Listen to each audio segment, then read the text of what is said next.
Hi, my name is Dr. Adam Crowl. I'm an orthopedic spine surgeon with Ortho Virginia, and I practice here at Parham Doctors Hospital. Many patients will oftentimes have either a herniated disc or what is called a bulging disc. The difference between the two is that has to do with the disc itself. The disc is combined of two different elements. There is a very tough rind that is called the annulus that is around sort of like a steel-belted radial tire. The inside of the disc is where actually the cushion takes place. That is something that we call the nucleus. Symptoms are typically different between patients with a bulging disc versus a herniated disc. Typically, patients with a herniated disc have greater pain radiating down the leg than in the back.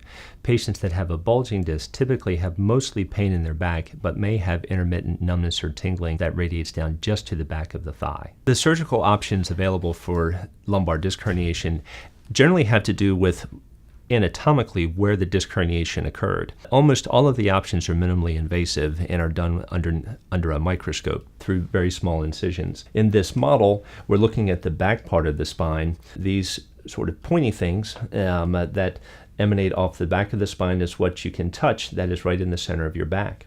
That forms the roof of the spinal canal. These yellow projections are the individual nerves that come out of the spine. They go through the pelvis and they go down to your leg to different muscles and give you sensation into the top of the foot, bottom of the foot, and different parts of the leg. This model shows us on the side that there is a regular cushion, which is this gray area between the vertebral body itself. The tough fibrosy portion is called the annulus and has this color that's sort of grayish.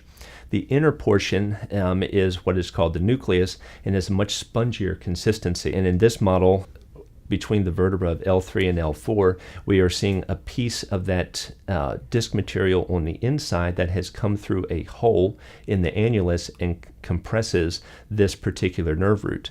In this scenario, this is what we call a far lateral disc herniation. This compresses this nerve root, which radiates around to the front of the thigh. Typically, for a surgical approach, if the disc material has protruded out to the side of the spinal canal, we generally make a very small incision about here. It's about 1.5 to 2 inches in length, and we are able to go directly down and remove the disc material to alleviate pressure on this nerve root. More commonly, the disc material will protrude into the center of the spinal canal. The two most common levels are here between the 4th and 5th vertebra, and this bottom level, which is between the 5th and the 1st sacral vertebra.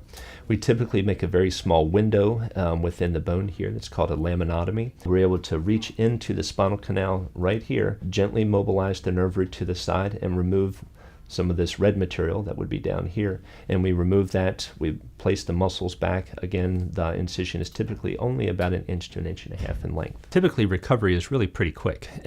What patients experience is great relief of their leg pain almost immediately upon waking up once the pressure is off the nerve.